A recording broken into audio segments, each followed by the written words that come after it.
Anak, nakita mo ba yung cellphone ng tatay mo? Nilagay ko dun sa loob ng kabaong niya bago siya ilibing. Ha? Ba't mo naman ginawa yun, anak? May mga importante laman dun. Baka sakaling buhay pa siya para matawagan niya ako. Ay, Diyos ko talaga tong batang to.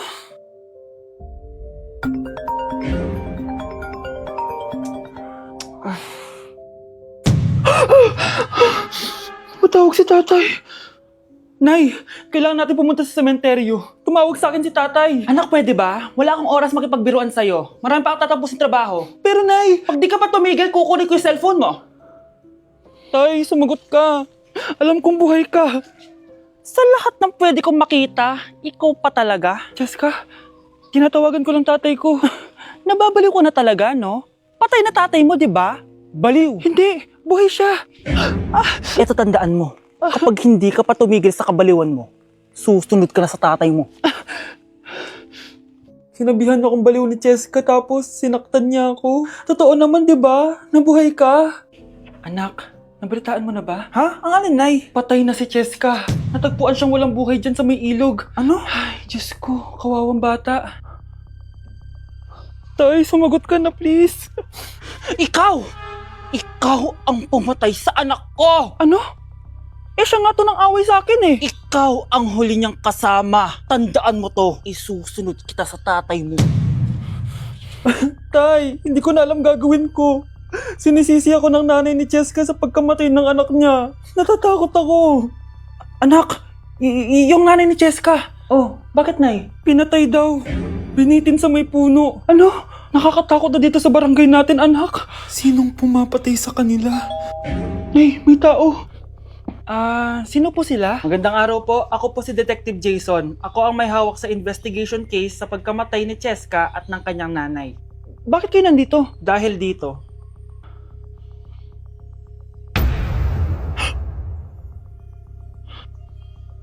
Nay, ikaw pumatay sa kanila? Oo anak. Narinig ko lahat ng mga sumbong mo sa tatay mo. Cellphone ni tatay. Pinangako ko sa tatay mo bago siya mamatay na poprotektahan kita. Kahit makapatay man ako ng tao. Sumama ka sa akin, ma'am, para ma-interview ka namin. Tandaan mo to, anak. Kahit nasa kulungan ako, poprotektahan kita. Tumawag ka lang. Yak! Ang cheap naman ng uniform nila. Mukhang maasim. Walang class. 2025 na Android pa din ang cellphone. Kahit siguro Messenger naglalag dyan.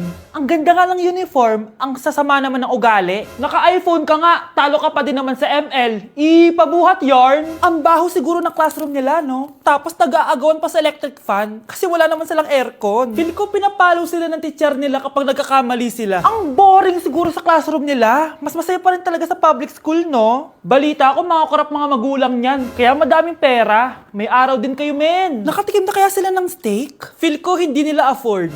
Nakatikim na kayo ng pagmamahal sa magulang? Oh! Sa pool! How dare you! Isang pitik ko lang, tumba ka na. Pipitik ka pa lang, tumba ka na. Tara na nga!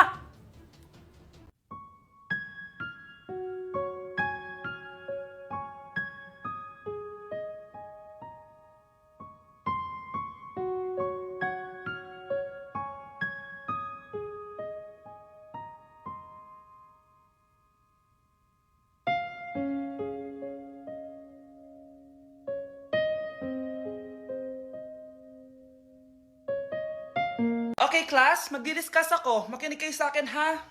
Oh, grabe, ang ganda ko talaga. Masaya na naman siya, oh. Manda ka sa akin.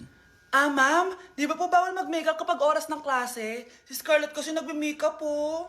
Lu, pero pag ikaw pwede... Bukas to. Ay, oo. Mamaya na yung makeup na yung Scarlett, ha? Makinig ka sa akin. Aw, di na siya makakapag-retouch. Okay, class. Dalawa ang naka-perfect sa exam natin. Si Cheska. Expect ko naman na perfect ako, eh. At si Scarlett. Perfect din ako. Talagang nilalabanan ako ng babaeng to. Patingin na tas paper mo. Ma'am, di ba wrong spelling is wrong? Mali yung pneumonia niya, oh. Walang P sa una. Ha? Ay, oo nga. Kulang ng P. Hindi ka na perfect, Scarlett, ha? Ayan, ako na ulit ang highest dito sa klase. Kontrabida talaga tong si Samantha sa buhay ko. Bakit di nagre-reply yung jowa ko? Saan na ba yun? Tagal naman ni Scarlett. Saan na kaya yun? Hi, Miguel! Oh, Samantha, samahan mo naman ako sa kantin. Libre kita. Di pwede. Hinihintay ko yung jowa ko. Ha? Nasaan na ba yun? Yay! Sasamahan mo ako!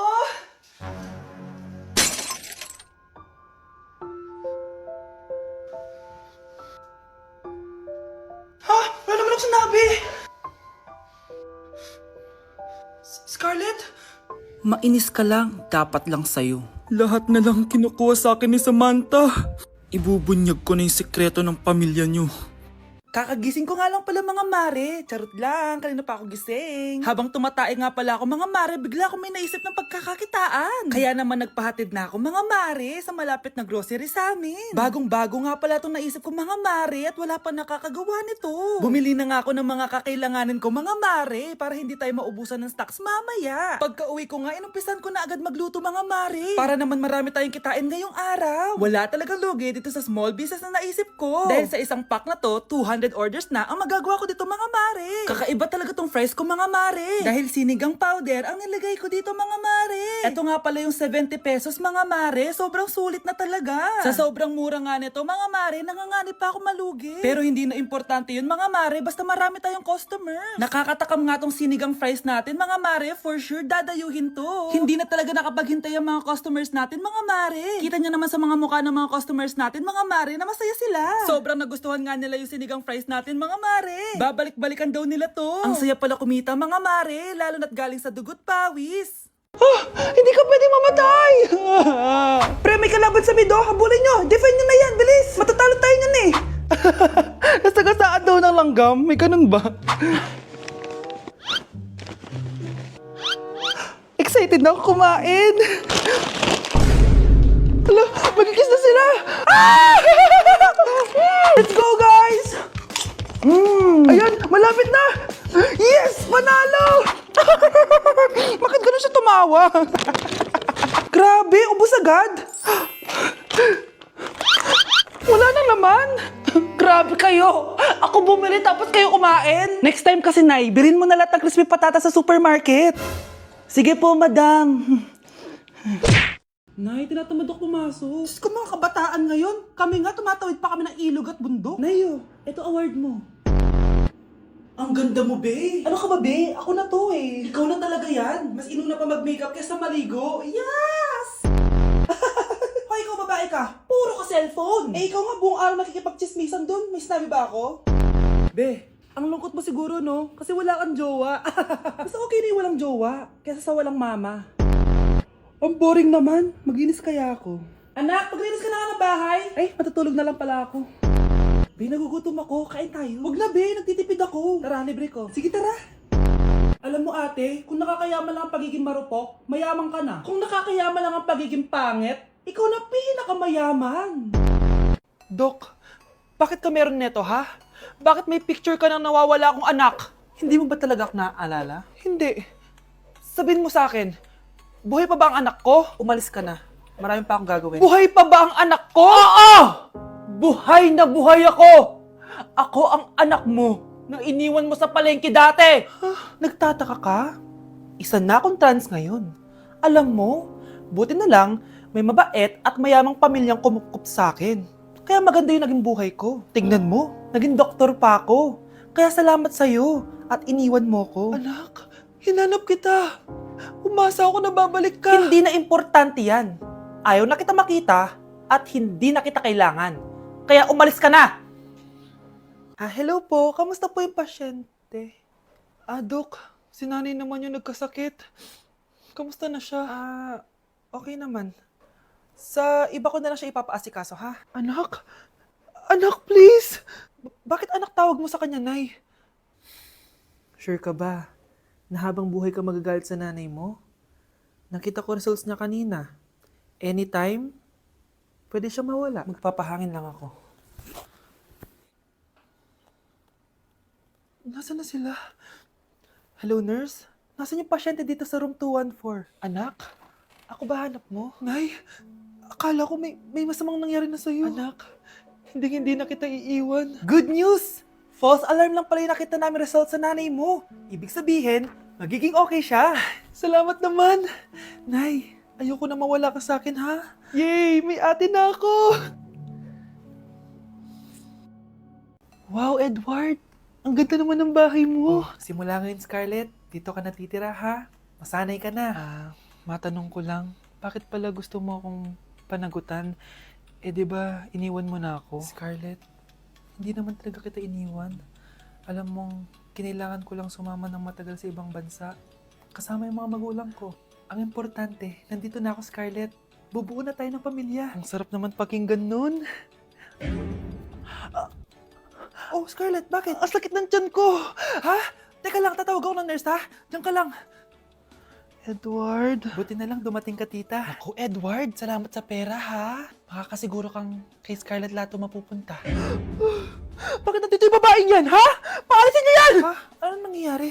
Scarlett? Anak, di mo ba kilala? Nanay mo ko. Hayaan mo, baka dala lang ng pagbubuntis niya. Tawag lang po ako ng nurse, ha?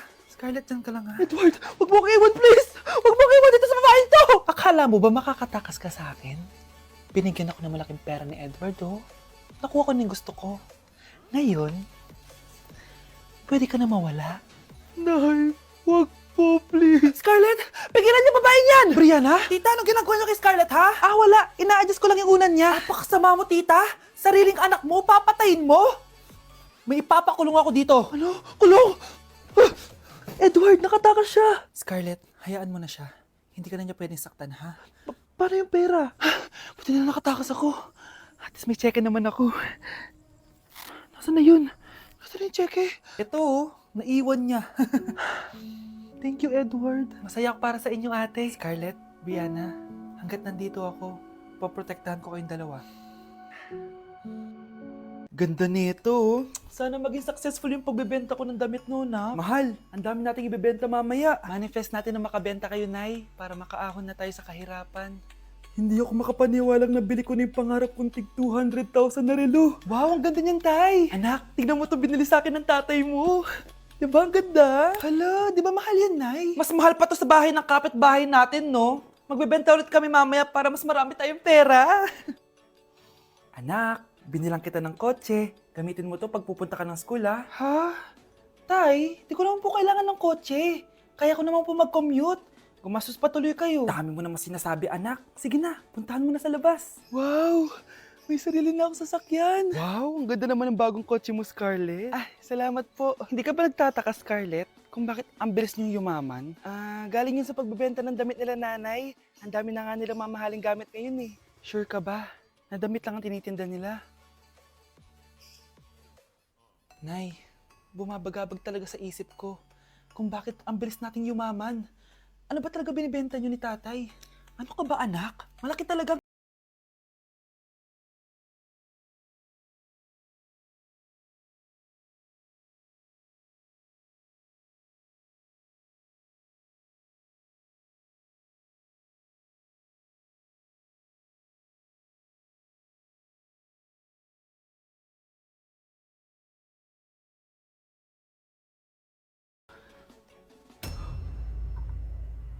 Nagbebenta sila ng laman loob ng tao.